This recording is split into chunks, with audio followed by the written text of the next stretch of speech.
Kamehi Mahana Kia Koto, very warm South Island greetings on a beautiful day. A huge thanks to Philippa, to Rafe, to Libby, to the Centre, and to Bronwyn. Welcome to the Two Bronnies show. It's been a real privilege actually to work with and know Bronwyn because our work, we often collaborate on youth citizenship and we kind of work in different spheres, and it's lovely to have a chance to come together and talk a little bit about our combined work. Today I'm talking about a new project that we're just launching, Cycles, is Children and Youth in Cities, a lifestyle evaluation study.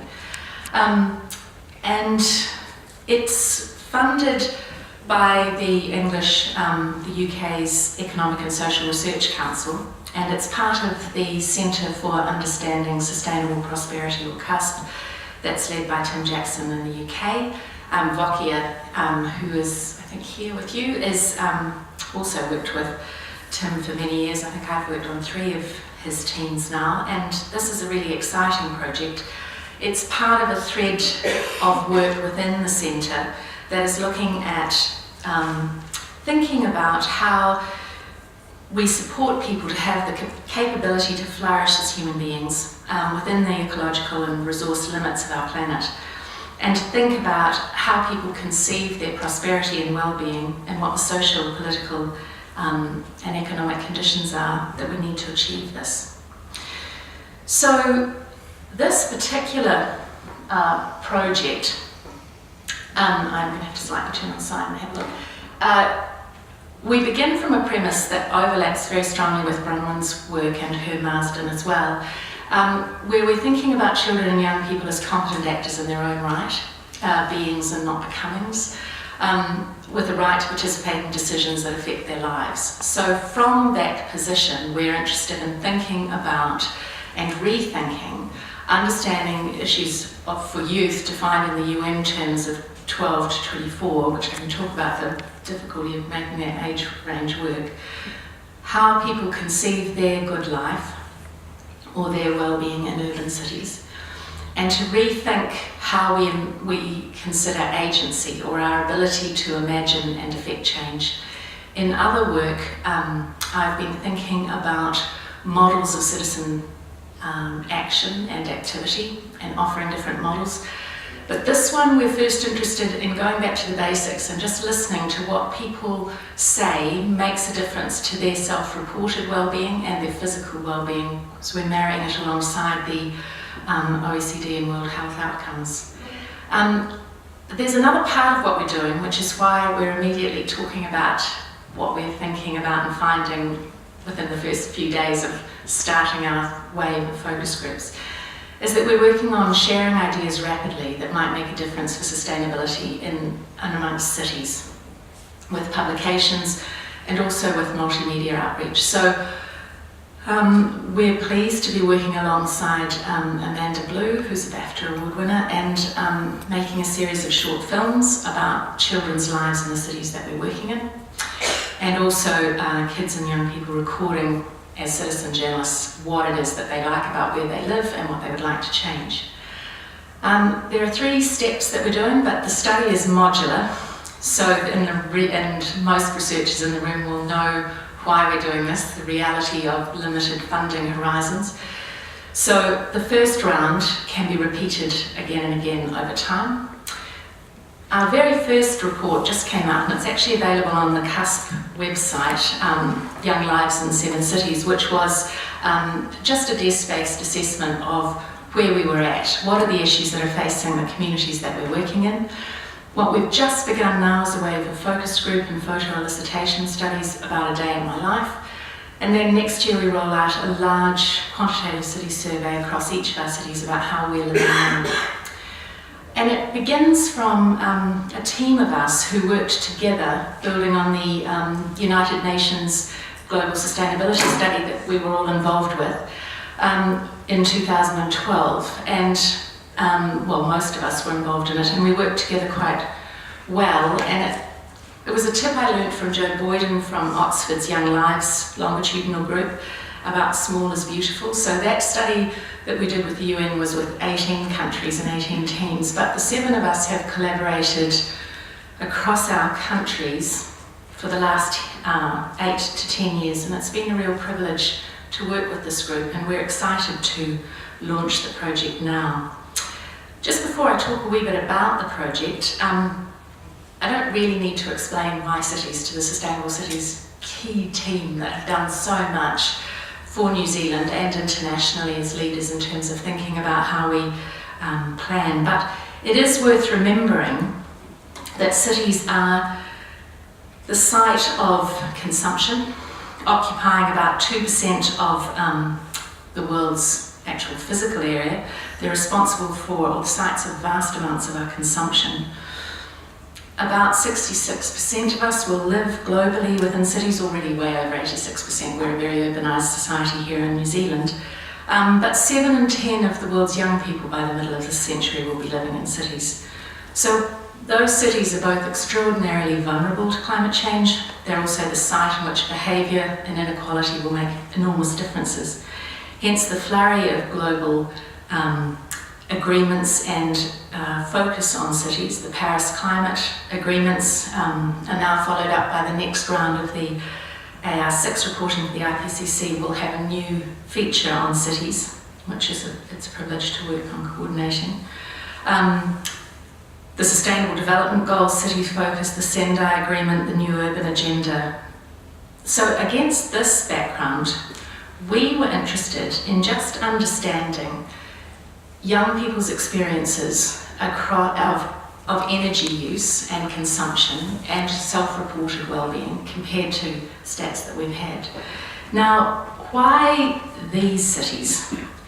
Well, the first reason is completely non-scientific in that we know and trust and work together a lot as researchers, and we have built up a rapport that made it easy to actually collaborate. And I'm saying this because I think especially for young researchers, when you're starting, you cannot underestimate the power of relationships in terms of actually activating and sustaining research. And I think we talk about our research, but we don't talk about the process in which we research, our human relationships and networks.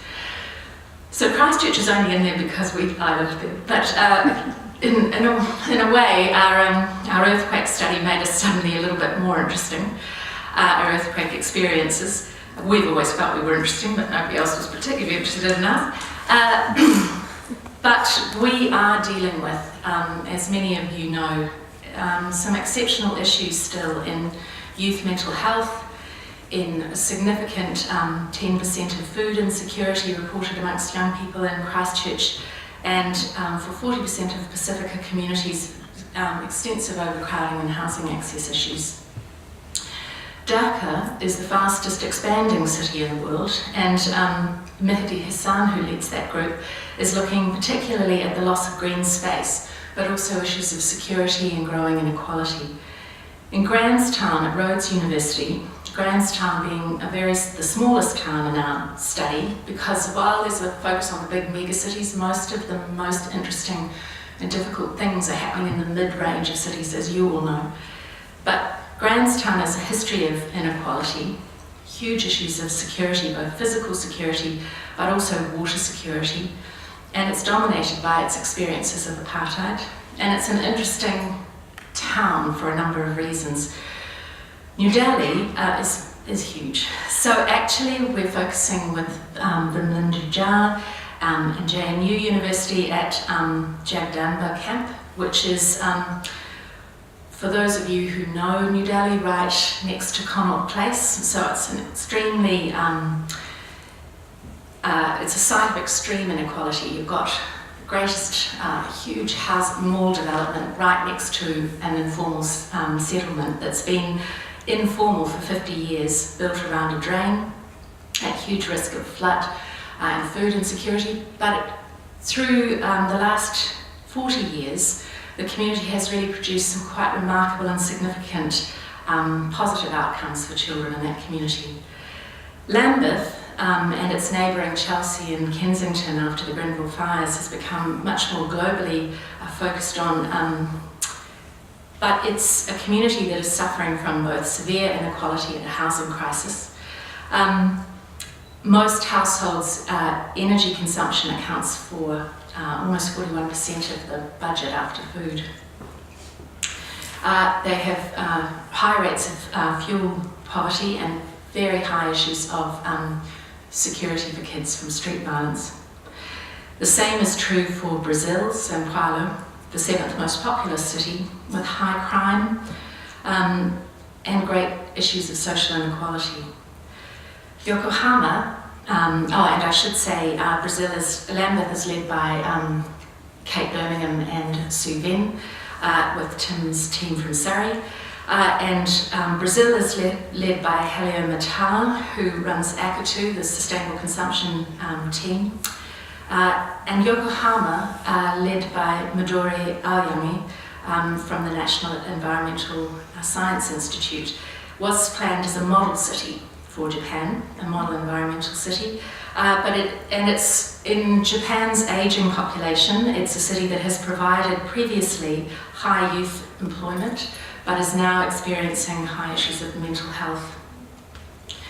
So there are a number of issues around inequality, physical and environmental security, and also a sense of vitality and sometimes backing the trends that you would expect, that kind of link all of our interest at a pragmatic level. But as I said, we're particularly interested in looking at 5 areas or domains in which we know a great deal of energy is consumed, both across thinking about what an average day is like in terms of food, water and waste use, transport, home energy, education, employment, leisure and communication. Now I will make a caveat, and this is a very short presentation, for the sake of Philippa, who's had to follow in the wake of years of reporting of a very small study that we initially did in Christchurch, where we were shocked that 303 kids, of that a good 2/3 spontaneously commented that their worst way of living would be to be living in an apartment, unable to do their outdoor lifestyle. It was surprising to us at the time, but it was a small sample. Our later large-scale samples rolled out across the country did show that aside from Auckland, young people at the time were quite resistant to apartments, still really liked their outdoor living and and one of the interesting things, but I just want this huge caveat, these are very small samples. We're just giving you today a taste of our research. So what we think we're excited to see is a notable spontaneous difference in that the kids that we're interviewing are positively talking about apartments immediately, but it's not till next year we get to roll out and see, well, is this useful? So please, we're literally just giving you a little taster of some of our first conversations to start a conversation with you, because we know that there are such terrific longitudinal studies running in New Zealand at the moment. It's useful to talk about what we're doing and how that might support or reinforce the work that you're already doing. So how people get around and also get away, the difference in patterns of behaviour from what they're doing every day to what they're doing for travel, their home energy use, how they're heating and cooking their homes or cooling their homes in the case of Bangladesh and New Delhi. What they're doing, they're either education, employment or forced periods of this Hyanda, I've just forgotten her last name, the wonderful African researcher in youth studies calls it waithood, the period between being a young person and becoming an adult when you are in the precariat and unemployed. So this period of what we do every day matters, and so too we're interested in just talking to and listening to people about how they're using their communication technologies. So right now, and as I speak there's a couple of them happening today, we're just conducting 10 focus groups across the city to just start with.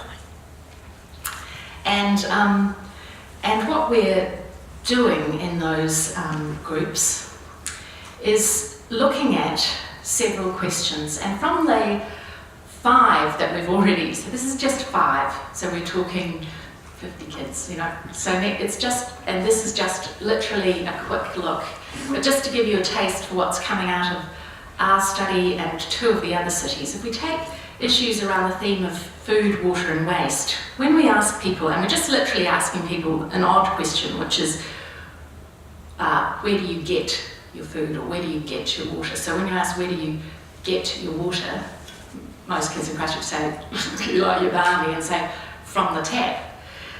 However, in every group that we've interviewed at the moment, at least 2 people have volunteered that their families are also looking for other sources of water actively at the moment, springs or bores or bottled water, and I've just somehow bumped this so that I've lost the sentence, but they're talking and concerned about chlorine and the bad taste, which fits with the study that Christchurch City Council just finished last week on resident satisfaction, which showed that changes to water is an issue of identity in the city. I think it emerged as 70% of all sample people, was their first thing they volunteered is their concerns about the water.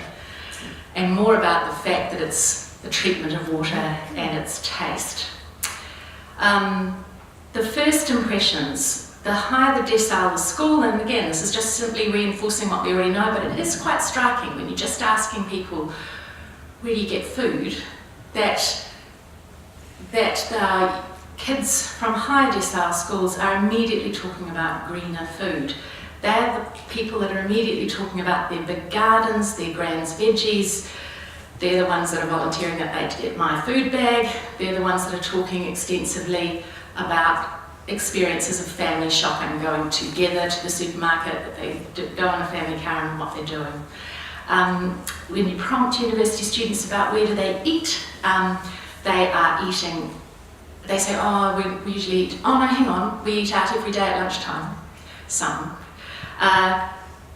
But the question about eating out is also because there is in Christchurch nothing else to do here at the moment, feeling. It's very interesting to talk about high meat and dairy consumption when we just probed about, how often do you eat dairy and meat? Everybody so far, bar 4 vegans in our little sample of, about 50 kids, have talked, vegetarians have talked, 1 vegan, have talked about always eating some meat and dairy, but they are sensitised to the issues of reducing their dairy and meat consumption, which we know from recent studies, but we don't know if it's true in the New Zealand context, could make a very large difference to our carbon outputs.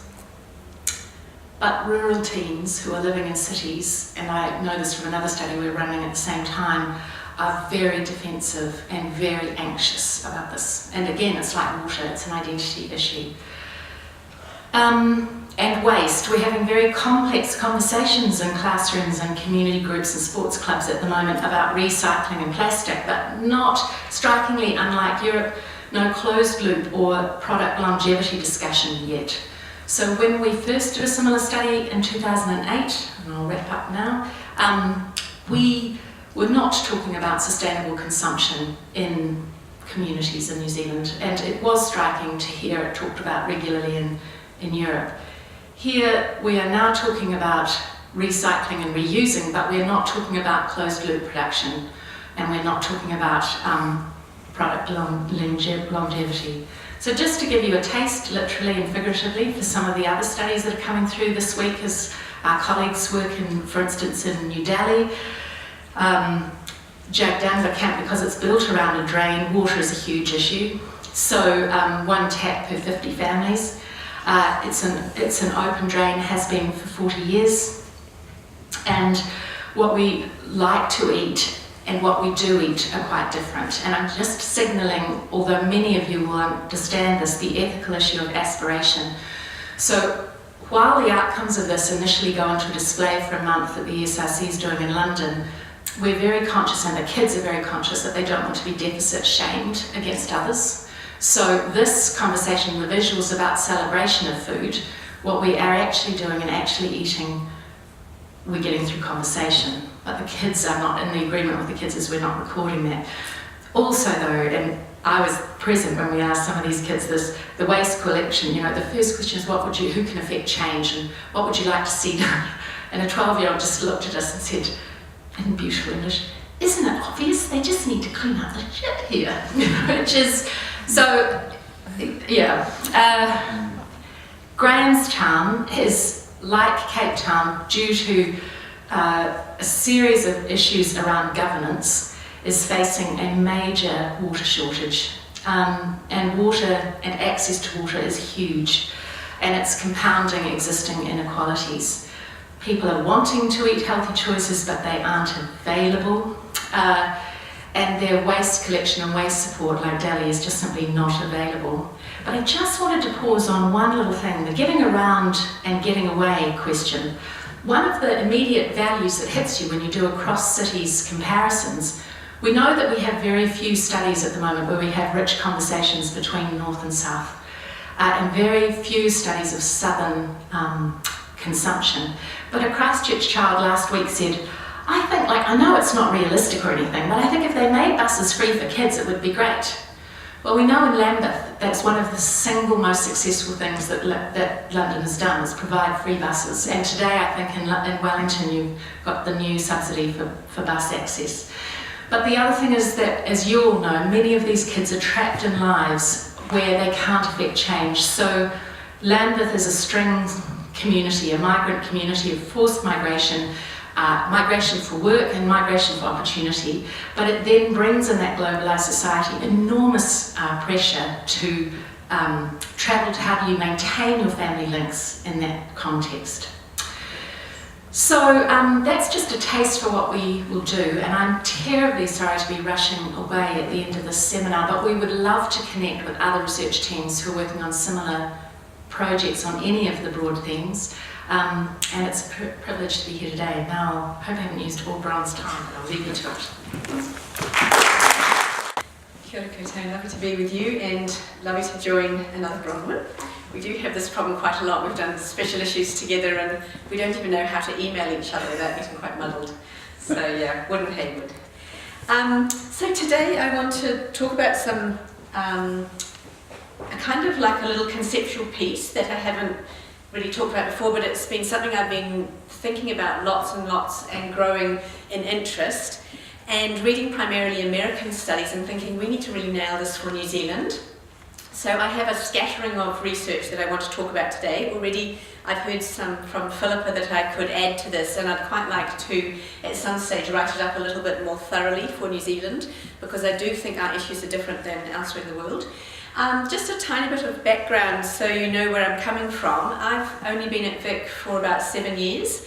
I finished my PhD in young people taking social action and social studies, and then went into doing more research in that with a 2-year project on the new NCEA social action standards, and in 5 different schools, and how young people are implementing those. So they get credits now for taking social action, which is a wonderful yet slightly problematic idea. I then went, because I just kept digging deeper, the next research is funded by Marsden, which this work reflects, and it basically is starting to look at this uneven landscape of civic participation of young people. So really we cannot talk about one homogenous youth experience, and what I'm trying to do is try to get some of the differences out there to talk about. So I'm going to talk about minding the gap. And there's multiple gaps. If you do some reading, these are the kind of gaps that you'll find talked about. So there's a civic achievement gap, which is basically about knowledge and skills, and that is mostly measured through a test on what you know and what you can do. A civic opportunity gap is the opportunities presented through learning in the community to actually participate. So a civic engagement gap, and this is the one I think is the most slightly problematic term, is the gap between those who choose and are able to engage with civic and political opportunities. The reason that one is slightly problematic is because young people are often blamed for being apathetic and disengaged, whereas actually if we talk to them, I would find every single young person I've talked to individually, about 350 in the last 8 years or so, is engaged about a political issue. But it might not be the same one, and there's vast differences between communities, which is why we need to open up this conversation. And finally, the civic empowerment gap, which I find the most compelling one. So the gap in political and civic efficacy, behaviour and participation founded on the feeling that one can be involved or make a difference. And this is a really important one to study because it's a little bit more elusive than, for example, the achievement gap. So why is this a problem and what does it mean? What does it involve? This quote from the American Political Science Task Force a number of years ago now talked about the essence of this problem, which is that the privileged participate more than the others and are increasingly well organised to press their demands on government. Citizens with low or moderate incomes speak with a whisper that is lost on the ears of inattentive government, while the advantage roar with the clarity and consistency that policymakers readily heed. And that is the problem, that we have uneven voices heard. And I think that's a really important reason for going into this area. So we have very strong evidence from the US, and I haven't found this as such a feature in other studies around the world, which is why I'm just going to talk about the United States, but because they really have started to work on this, partly because of some of their policies, their education systems, the levels of inequality, it is really quite apparent. So what we find there is that a student's race, academic track and school average socioeconomic status determines the availability of school-based opportunities to promote civic engagement. So basically this massive study by Kana and Maddow, I've put all the references at the back because they're mostly open access. What they found is that the type of education people received was vastly different. And if you know that the most important contribution to future civic participation is the ability to practice as a citizen while you're young, then there was a huge gap emerging in schools. So the poorer schools didn't offer this. If you were in a lower stream in a poorer school, you were given a pretty dry, didactic type of education just to get you by. And the advanced placement, government studies type of kids were given this interactive community type of approach, which then encouraged them to volunteer, to be involved and so on. So what we have is a very big gap in America between those opportunities offered to young people through schooling, which is a very good area to think about. So we can have things like those with a higher socioeconomic status are more likely to study how laws are made, they're more likely to report participate in service learning, they're more likely to report that they had debates, panels, open discussions of political issues in their learning, and these things are known to encourage greater participation. So Myra Livingston, who's done a lot of work in this area too, concludes that people who are poor and non-white are dimensionally less able to develop civic skills with education, the workplace, or actually participating in voluntary organisations. So that's the opportunity gap from the US, and there's also a very, very notable empowerment gap, where higher income families are 4 times more likely to be part of campaign work, 3 times more likely to do informal community work, twice as likely to contact elected officials, twice as likely to protest, and 6 times as likely to sit on a board. And this is the type of gap that is painfully obvious. So Livingston concludes from this that there is a profound civic empowerment gap in the US that disproportionately muffles the voices of non-white, foreign-born and especially low-income citizens, and amplifies the voices of white, native-born and especially wealthy citizens. So that, I've got loads more evidence for that, but that's a kind of summary of the US case. So I want to turn to New Zealand, where we have some patchy evidence I'm going to talk about. The first thing I want to say, which isn't written there, is that there is no evidence for a gap in engagement. And in the lowest socioeconomic communities through to the highest, young people, I have found overwhelmingly, and I think Bronwyn Hayward would agree, are keen to be engaged. But it isn't necessarily in the formula or the narrow way which adults expect them to. So we'll just dismiss that one and look at the achievement gap for New Zealand. So New Zealand participated in 2010 in a big international comparative study, and unfortunately we haven't participated again since because they're expensive. We're doing one this year on global competencies, which will be very interesting. But basically, New Zealand actually had quite high levels of civic understanding, which I think is very promising. We don't have a citizenship curriculum, we have social studies and a few other things. But basically, we performed above average, on a par with countries like Belgium, Czech Republic, England, Estonia and Norway, significantly above the average for those 38 countries involved, which are mostly OECD. But, and this is the really sobering thing, New Zealand had one of the highest gaps of all of those countries between our high and low achievers. It was one of the most marked. This is another open access study I've linked to as well, so anytime you can pull that up. We also had a marked gender gap with girls outperforming boys. That's also maps onto most of the other studies that we have with literacy in New Zealand. And so same with the high and low achievers, map very closely with PISA and other studies we have. And finally, and rather soberingly, we had a big ethnicity gap with European and Asian significantly higher than Māori and Pacific nation people. So the difference was as much as only 20% of Māori and 13% of Pacific young people met level 3 proficiency for this test, compared to 44% European and 37% Asian. So that's a really significant gap again that we need to name and be very aware of, which reflects much wider inequalities in society. So we do in New Zealand have an achievement gap, and it mirrors many of the inequalities within our education system. So this is some research I did, and it's actually part of a civic opportunity gap by what schools actually offer. And I did a case study. This was my doctoral research on the kind of approaches used by 4 different schools in vastly different deciles. It's a small scale study, so all it is creating a pattern and generalisation that would need to be tested further. But what it showed is that the schools in the higher decile communities were offered a much more global curriculum.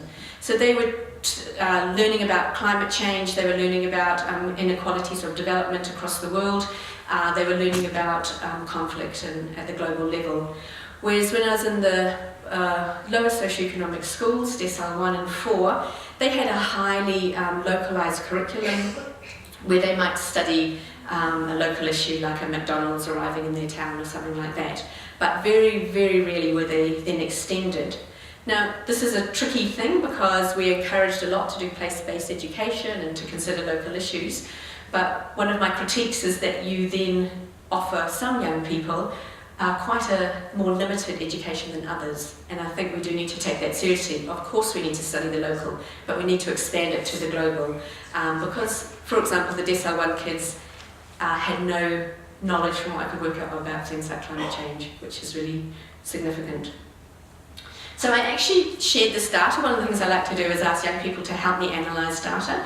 So I shared this graph with the decile 1 school and said, could you help explain this to me? And they said it's like this: why is your class studying mostly local issues? And the students said, that's because our community is so important to us. Our students know our community well. And the students said, like, what kind of community are they, pointing to the other schools? And I said, well, decile 6, mostly European, reasonably well off. Well, they would see less issues in their community. And another student said, because we have more issues in them, we see more issues. And student 3 said, our students don't travel so far, our world is smaller. They would connect more with the world than us. There's very insightful connections by these young people on the data. And what I think it says to us is that they were highly aware of issues, they were highly engaged, but they also were offered a curriculum that didn't give them the ability to expand beyond those, which I do see as slightly problematic. The last thing I want to talk about is the empowerment gap, which is soberingly the most compelling in the research. And so in decile 1 schools I've been working in particular a couple in Porirua, where the council had said we value the voices of young people, and I showed them the website that said that. This was a few years ago, and the students said, nah, they're not interested in us, we're not famous enough. It's just a complete, like, they wouldn't want to hear from us. To their credit, Porirua City Council have greatly improved their consultation of young people and now are exemplary in their latest 5-year plan consulting 16 schools. So they have done some work since this in 2008. But the civic empowerment gap is still very, very noticeable. And this is what I notice in the schools I'm working with that are affluent and well-heeled young people. It isn't that they seamlessly go and present to the select committee, which is what this group is doing on the top left, from a decile 8 school, where you can see Jacinda on the right, and it was Andrew Little's bill on the Housing Act and on the safer landlord housing bill. They said they were hugely overwhelmed by walking into Parliament as young people, but they nonetheless had meticulously prepared and had their speeches ready and had their answers ready, and assumed that confidence and talked to media and were invited in to have a tour of Parliament and so on as they did that. So there was an air of ability to do this that I think was kind of like just worn. Bourdieu talks about this as being a fish in water. You just assume that space because you know it. And we do have another Palmerston North Girls' School on their parliamentary visit, meeting Ian Lees-Galloway, and then a group down here from Horowhenua, which actually is a Decile 3 school in Levin, with an incredibly passionate teacher who I would say has lifted them by 5 years of really significant work before they get to year 13 to assume this space of talking to, in that case he was leader of the opposition at that stage. So it's not that they can't be empowered, it just takes sometimes a lot longer. And what I find is that this very difficult place to research is how young people feel that they don't belong. And so this is from my latest work in an Auckland school where Miriama is the only Māori in a very, very high decile school on the North Shore. And she was taking some photographs to show me where she felt she belonged and where she didn't.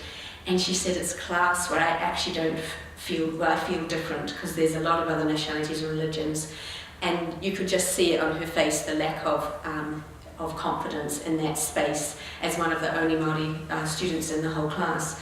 So we still have in New Zealand a very significant difference in the feeling of empowerment. The story I haven't written up there is one of two young boys, 5 minutes, in Porirua who basically for them to participate in social action, it took probably 6 to 8 weeks of a teacher encouraging them, empowering them and getting them to the ability to work. This is from a teacher's view of how she saw that. This is a teacher in Porirua who said, basically the biggest job I have is getting them to believe in themselves. Because I face their deficit thinking every day. So for me in my school, enabling or affecting policy change within our school is difficult because student voice is minimal. And then she went on to write that a key challenge is engaging students who have legit reasons not to care, e.g. they've lived in a refugee camp, lived in poverty, parents in the mob, abuse, don't believe that they'll ever be anything but a Porirua kid. So this fantastic teacher works every day to get them to believe in themselves before they can then become active citizens. And that is the really big empowerment gap that sits within our school system. And the second teacher reinforced this, another Decile 1 school. I have to start working on the belief that they'll be able to make a difference. And what this first teacher did is work with these two young boys who had a complaint against the local hospital board because they had received poor health care and they just wanted to write a letter so that they could receive an apology. But this letter I was with them side by side for many, many, many, many weeks because of low literacy, because of low feelings of that they'd be listened to. This took so much work. And then in the end they sent it to the hospital and they got this reply back to say, we are sorry, you received poor care in your family. And the difference was massive for these boys. But the empowerment gap meant it just took so much longer.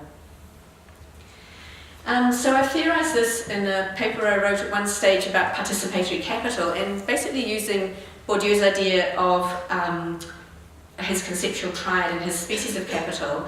I theorised that the members of a school community tend to adhere to a kind of field or a way of behaving together that reflects their combined and interrelated socioeconomic and cultural capital to enable participation in that community. And so that is where the empowerment gap and also the opportunity gap emerge, both from deficit views, but also just the lack of ability to think beyond yourself.